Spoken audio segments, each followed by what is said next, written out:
Welcome to Comic Night with Z's number 27 of the new year. Is it really a new year? We're already in July. No, We're past the halfway point. You're right. You're right. just the year. All right, guys. We didn't really have a whole lot of stuff to cover this week. I mean, we just picked out some random stuff. I mean, it is a holiday this week, so we didn't really go too hard on it. But I think we got a pretty good show. First up, we got Deadpool versus Deadpool kills the universe. Hang on. Deadpool kills Marvel Universe one last time. Wow, I could not remember that title. It's a long one. It is. You know? So this is issue number 4, and Deadpool is still going across the multiverse. You know, gathering weapons, armaments, mutagenic properties, and taking the fight to other ne'er-do-wells across the universe, because he's even he acknowledges that he can't make up for everything that he's done, but he's still trying. He's still, going at it.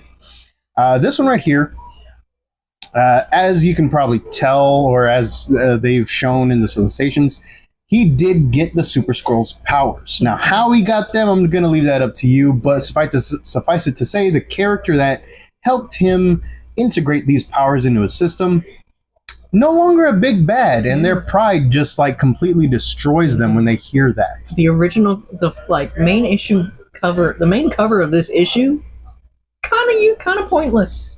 It does not happen. Yeah, you do not get that fight. I think they just did that because of the whole One World Under Doom thing going on. To sell stuff.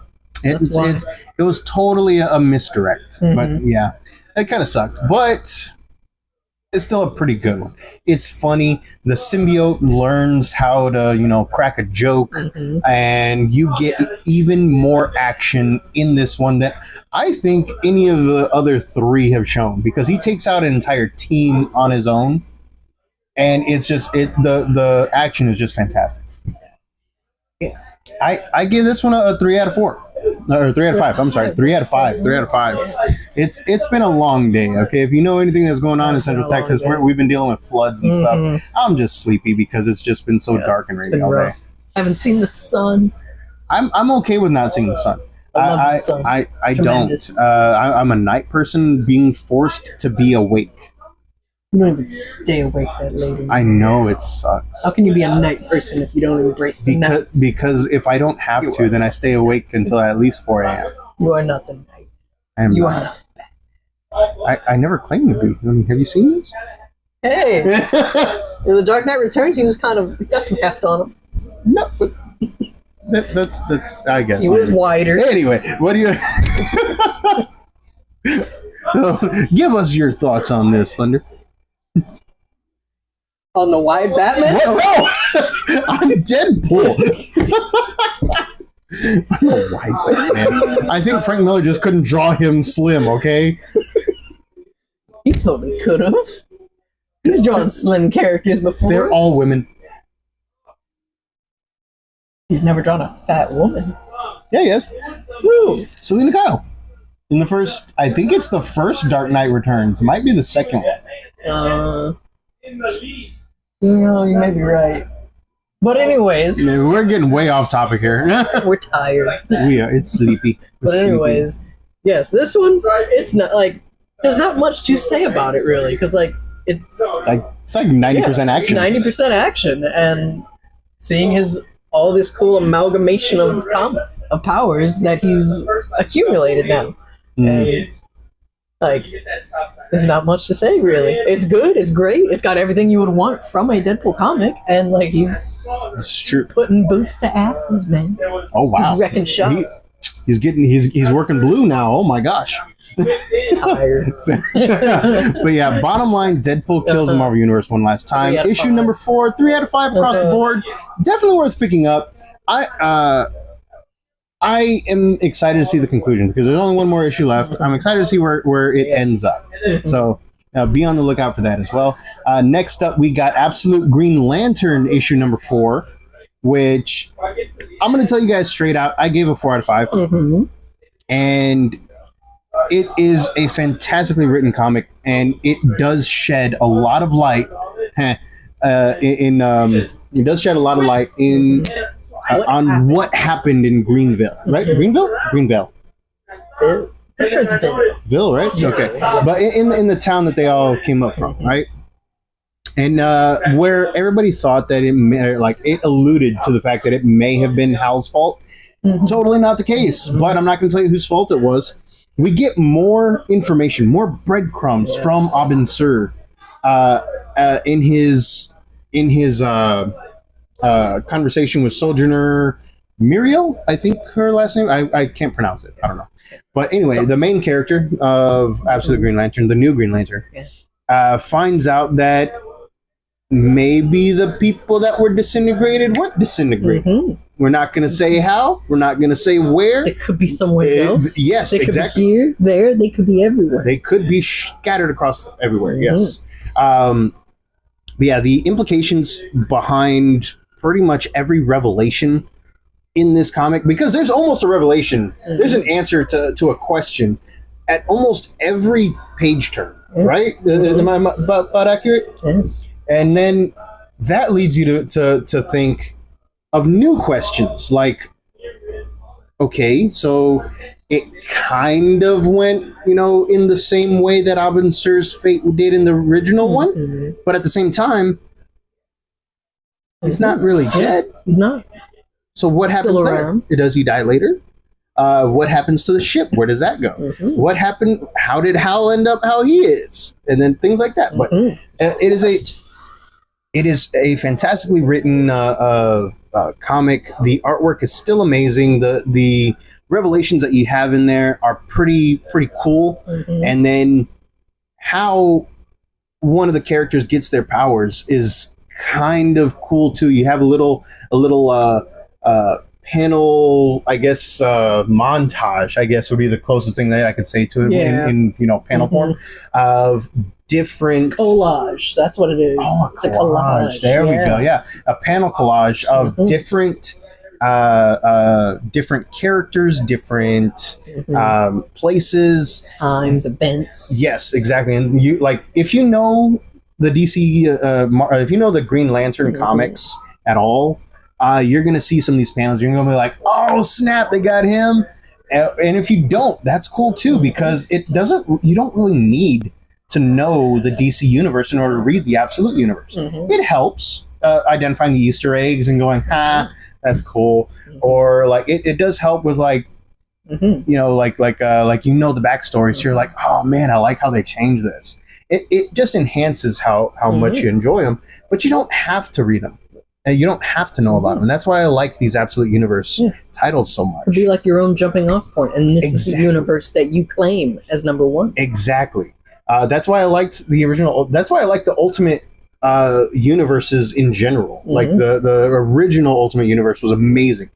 Brian Michael Bendis and I believe Mark Miller were some of the people that just they made a plan and they launched a highly successful universe for a while, and then new people came in and kind of just messed it up. But the new one, great. And then Absolute Universe, you don't have to know anything, and that's amazing too. Absolute Green Lantern, I gave a 4 out of 5 too. I know I already said that. Yes, I agree. Yeah, very nice. 4 out of 5. All right. So, and just because we talk about them early doesn't mean that we don't dislike them. It just means that while we enjoyed them, we didn't really necessarily feel the need to go back and oh man, I got to reread this kind of thing. Like this week, we don't see a bad comic. I haven't seen a bad really comic nice. this week. They're all really good. It's just you got to figure out an order to display them in. You got to give each one their due diligence, their time. I think it's the enjoyability of it. Yes. The rating system for me is as unbiased as I can get. We do, and then the ranking system of which one we talk about first. That's where that's our personal one. So, but yeah. So moving on to which one we got now? The Sirens. Gotham City Sirens. You unfit for orbit. I forgot the name for it. Damn it! Calm down, Patrick. Man. Anyway, Gotham City Sirens, issue 1. Gotham City Sirens Unfit for Orbit, issue 1. Yes. Starts off pretty sexual. It really does. Strange. I mean, you know, I don't know how to say this without sounding bad. Yeah. But the Gotham City Sirens, since their inception, has always been a little on the sexual side. Yes. And I don't think that is necessarily a bad thing. Yeah, it's not. Because you know you have people, you have women out there, men out there, anything in between. Yes. And you know, on the outside too. Just they want to, you know, take charge of their sexuality. And some of these Gotham City Sirens ones, I mean, you know people like that that just like wear their sexuality on their sleeve kind of thing. Yes. And in here it's no different. Yeah. It's there. Harley, Selena, someone named Poison Jan. Ivy. Oh, that is Janet from HR, and she is a supporting character in the Poison Ivy comics. I feel like they are kind of in a throuple. Job. They're kind of in a throuple, but like where it's mainly Harley and Ivy. Yes, but they're that classic couple, yes, very good couple. Yes, and they acknowledge that they each have their own things going on. So when they're both in town, hell yeah, it's all about Harley. But when they're apart, it's cool. Like they're cool to do other stuff, do other people, things like that.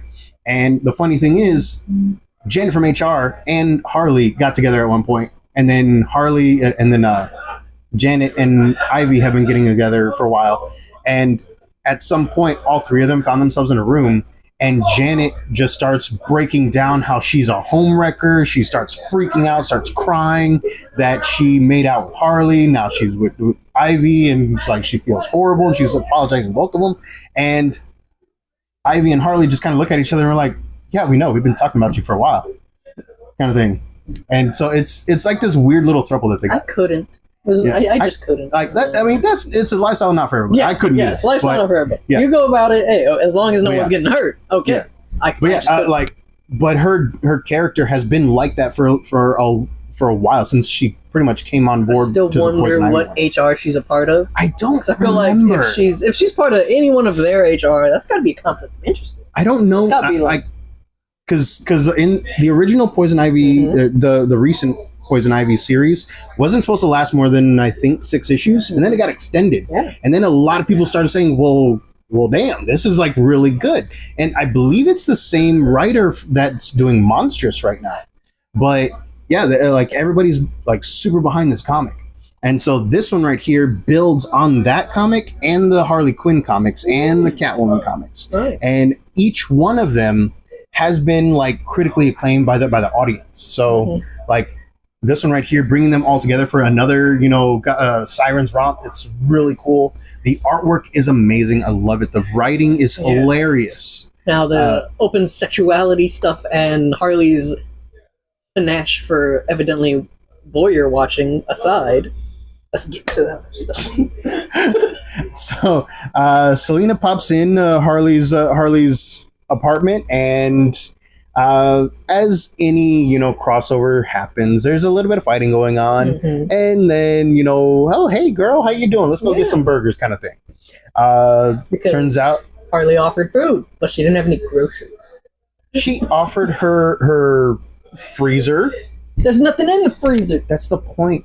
Like ADHD and all these other people, they shove their head in the freezer to help regulate their temperature. I didn't know that. It's a really weird, like a new concept, I believe, but I have no idea if it's real or not, because I've been seeing it on the internet, and I don't know if it's true or like if it's medically approved.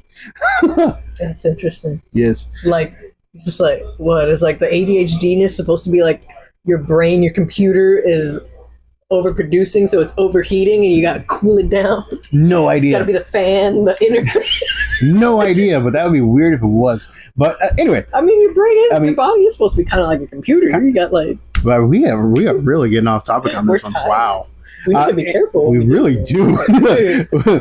So the more Catwoman Selena explains to Harley, she wants to hire Harley's destruction crew kind of thing in order to secure a MacGuffin. Now, the MacGuffin is called the Conduit, I think it was, right? Yes. Yeah, the conduit at a brand new nightclub that's like space themed. So now she's on the because of the company that Selena's going after. She calls up her best bae Ivy and Janet, and from there they're like, "Oh yeah, I was gonna go after these guys anyway. They're dumping a lot of, they're making a lot of pollution and stuff because Ivy is an eco warrior, protect the earth." Exactly. So stuff happens. They all kind of intermingle, and yes, the hilarity ensues.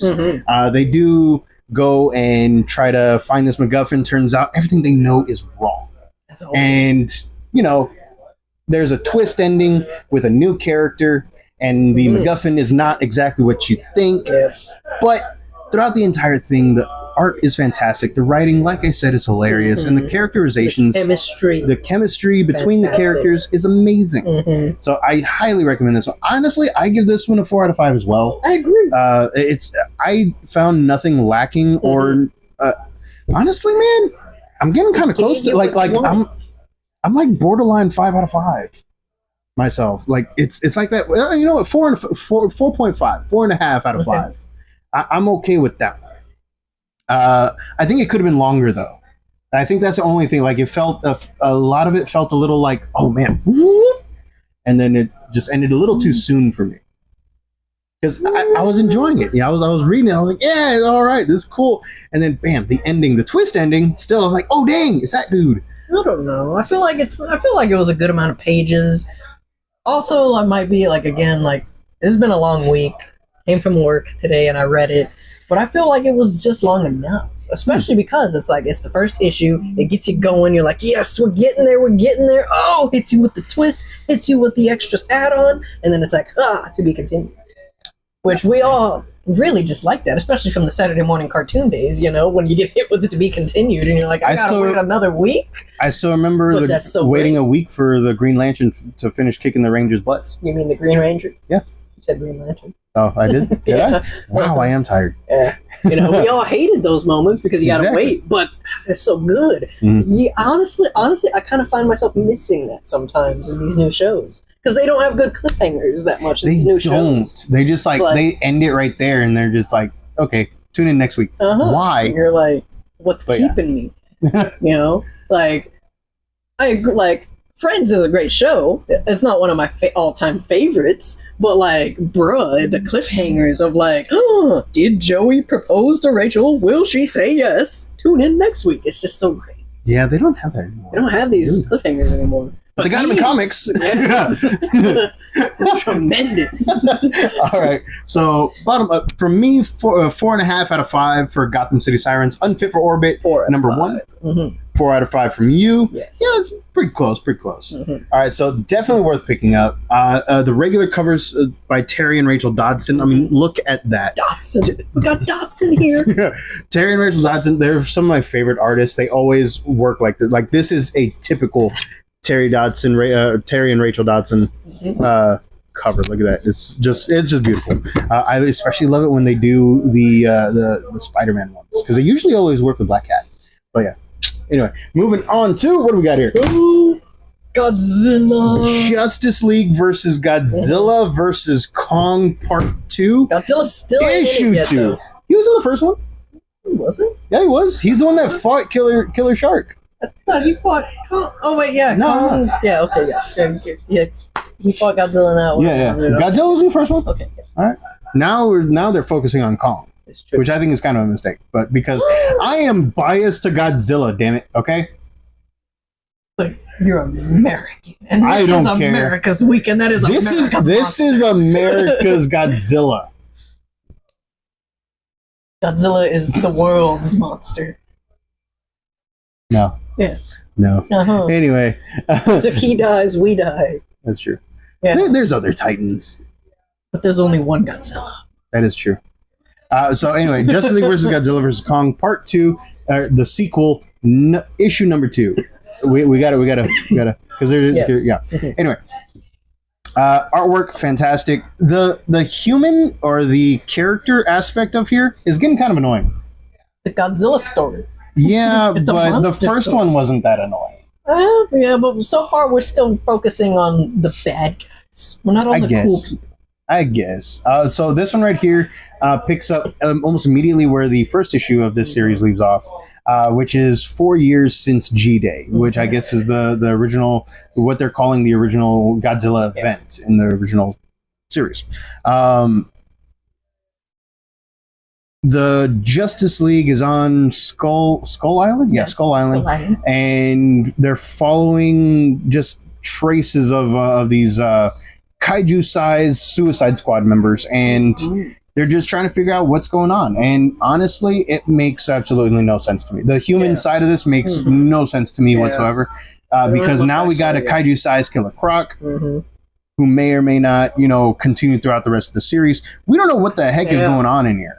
But we know that all of these kaiju-sized things, people, whatever, have been irradiated with Godzilla's radiation somehow. That's pretty much the whole advancement of the story right there, and then the rest of it is just action. There's not much plot yet. Yeah, we don't know what the reasoning for this one is. Not yet, but hopefully we get there. Yeah, I gave this one a 3 out of 5. I still enjoyed it because big monsters. Yes. But I didn't really get behind it because the human aspect of it was just too confusing. But that's you said, that's par for the course for every kaiju movie. So it's not too bad. I do recommend picking it up. Yes. I did like the fight between Kong and the other kaiju, and then where. Since it's been 4 years, I guess Kong has kind of forgotten his old buddies. And that's understandable. It's been 4 years and you don't have social media. He's a monkey. He's a giant monkey. Hey, they got pretty good rememberers. Rememberers? Yeah. Memories? But still, he's got pretty good He's got pretty good memories? Yes, memories.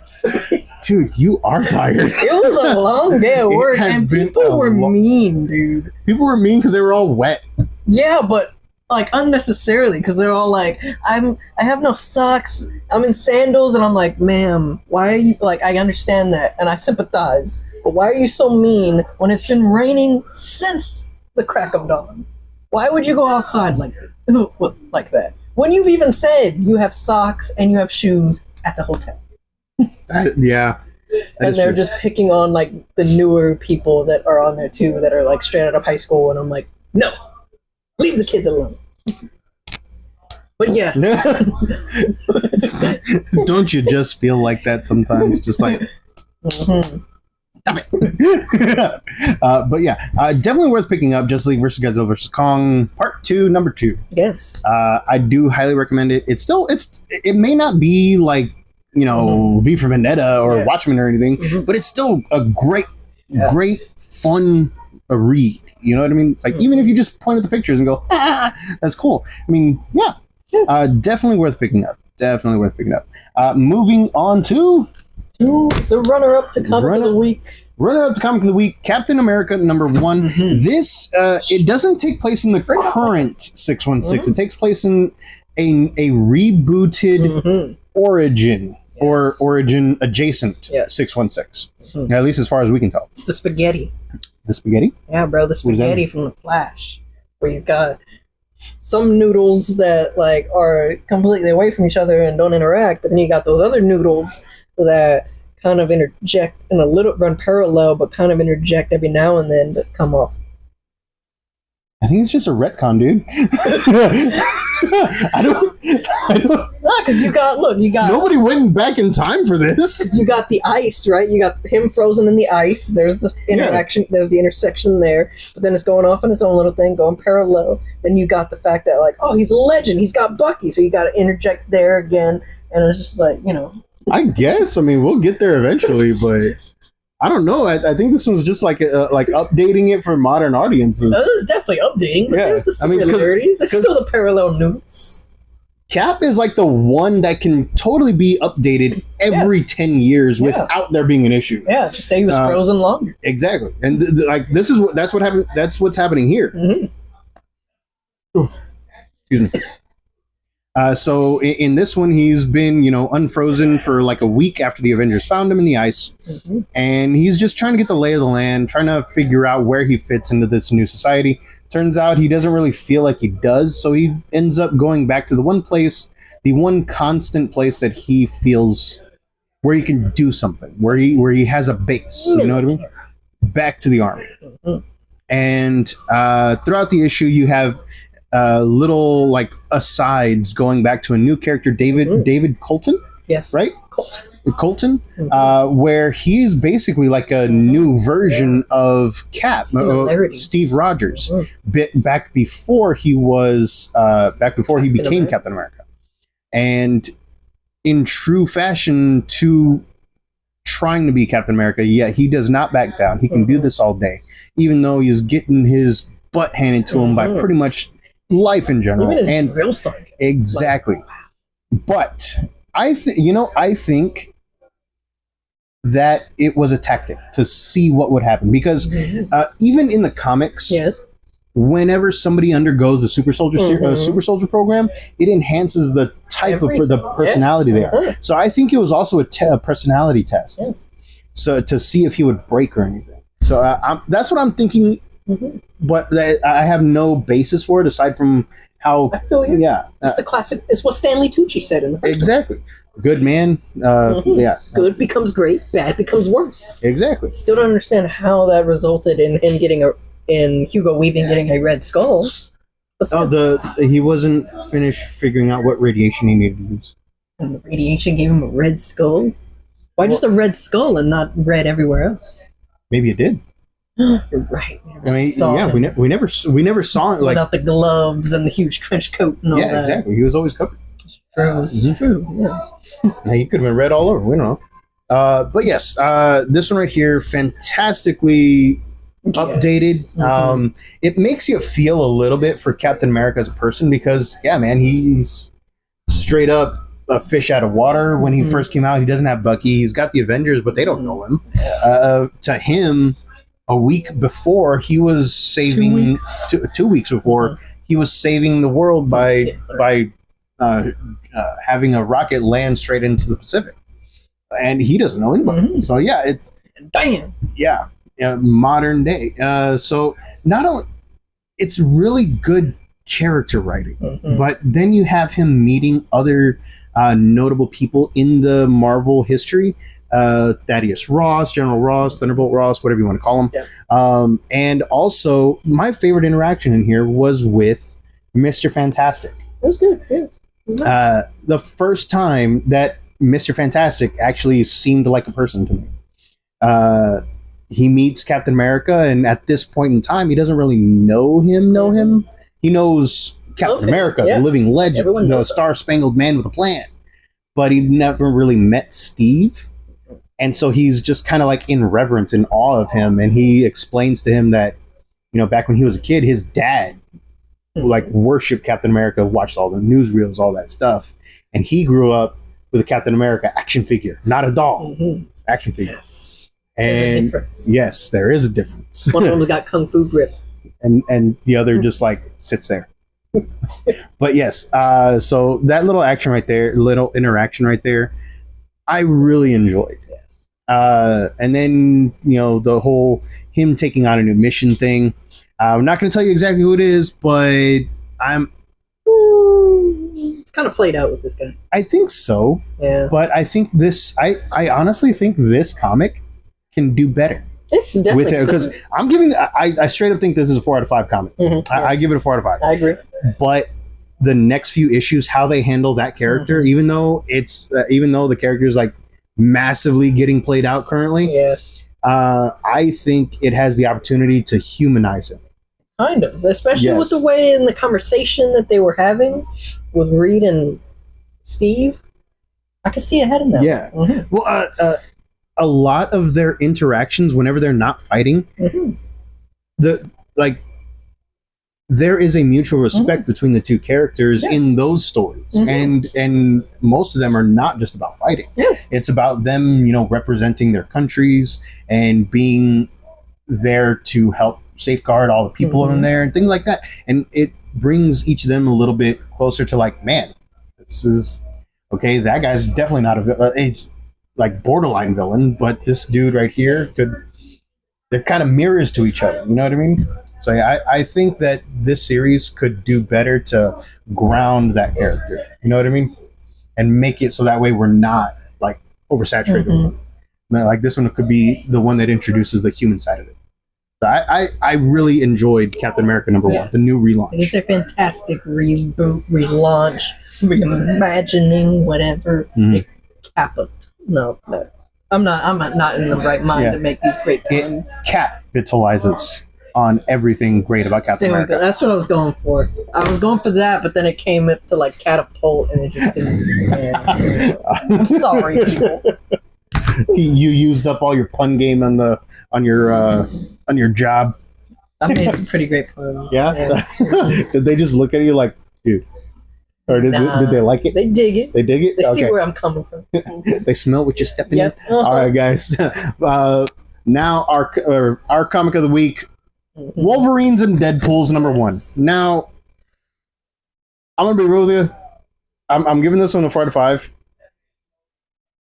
But it is just so silly. Yes. Okay, I love this comic. I read it twice. And it starts off with Deadpool's daughter, Ellie, having a nightmare and waking up to her foster family and figuring out just like who's her favorite dad. She's got 3 dads, according to her.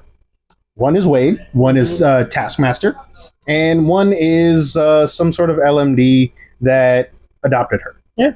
I'm not entirely sure on that last one. That one's a little weird, and we haven't really followed up with that family since the first issue of the Deadpool series. Yes, which is touched on in this. Yes. But yes, Deadpool has taken it upon himself to accept a job that has him and his company trying to help find abducted children in some sort of Eastern European, like, hamlet kind of thing. But in order for them to like really help, he needs the help of his best buddy, best tracker in the business he knows, Wolverine. So he calls up Wolverine and Wolverine. Yes, Laura's in this one as well. I think this is the first one that I have read that has Laura and Logan like actually being some sort of real family unit. That's what I was saying. Like this is the first time I've seen her call him dad. That's what I was gonna say too. Yeah. I mean, I was like, I was like, wait, she's gonna call him dad? Yeah, I was like, I know the interest, the love is there, but I don't ever remember her being like, "What up, Dad?" Then again, like I haven't really read a whole lot of X-23 in a while. I gotta fix that when the trade paperbacks come out because she is one of my favorite characters. But I want to see more of Scout. And so throughout the entire setup, Deadpool is like super stoked about his daughter's first team up with a Wolverine, with Laura. And he's like, "Oh man, this is gonna be so great! This is gonna be we're gonna have so much fun. It's gonna be our first team up. It's gonna smells the potential for series." Exactly. So when they finally get there, Wolverine says, "This ain't no game. This isn't some sort of play date," which contradicts everything that Wade just said. He's excited for. So the entire thing is just nothing.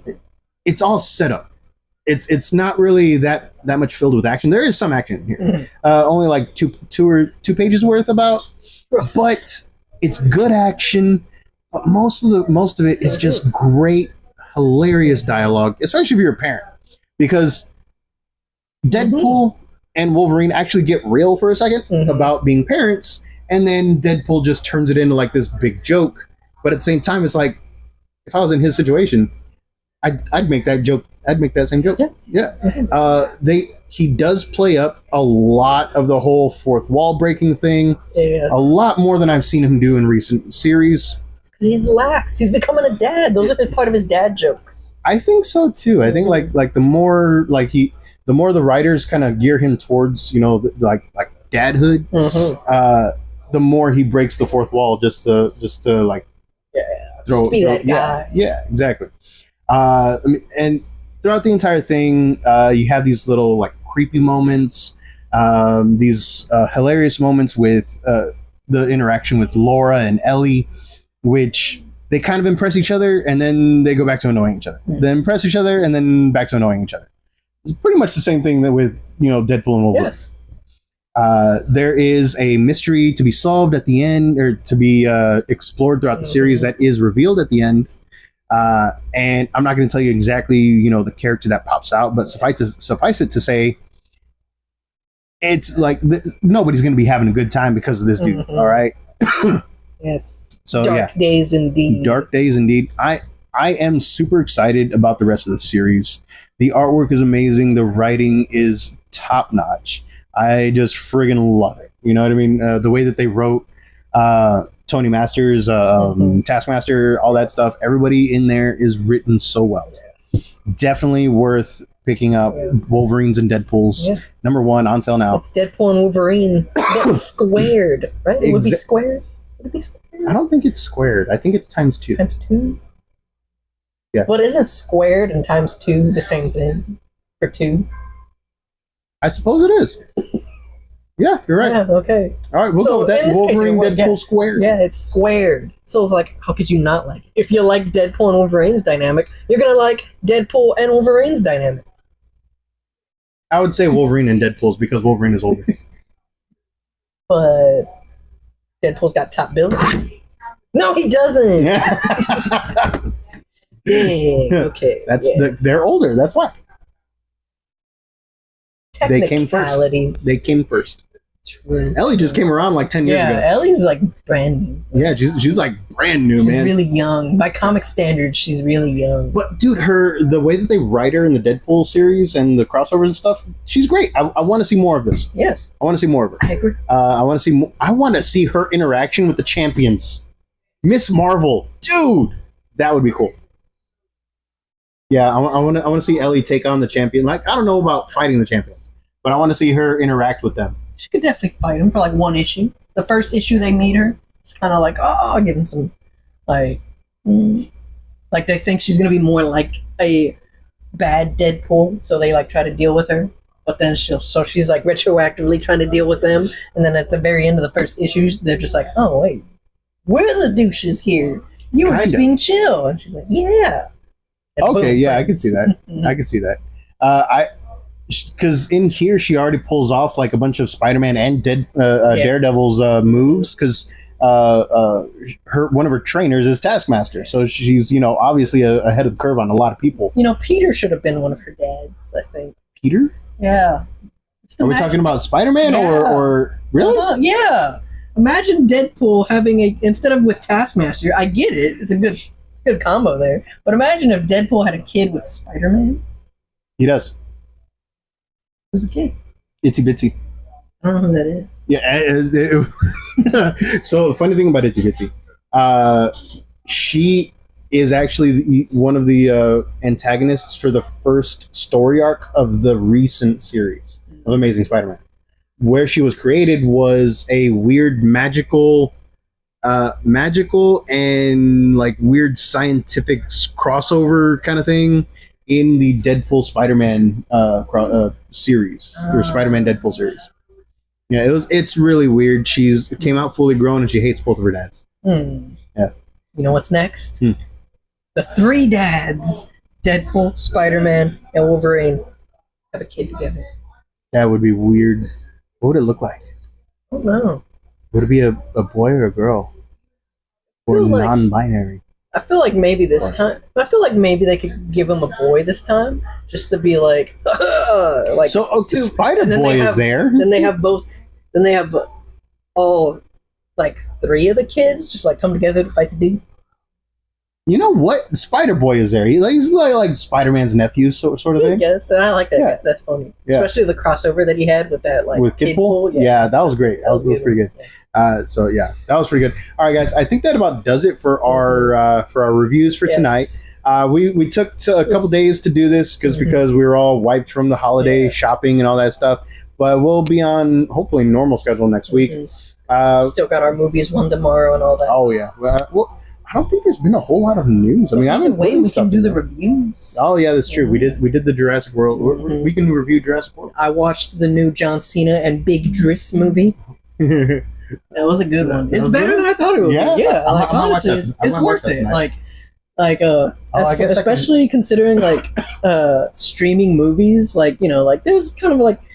I don't mean this in a bad way, but there kind of is like a downgrade when you like go to streaming movies. It really is. But this one, like, it's like, hey, it's still... It's like 2 steps above Hallmark movies. Yeah. I think. It's like, it's we'll still save it for tomorrow. nice. We'll save it for tomorrow. Yes. I'll watch Ironheart tonight and tomorrow, and you know I'll review that. You review that one, and then we'll do the Jurassic World one.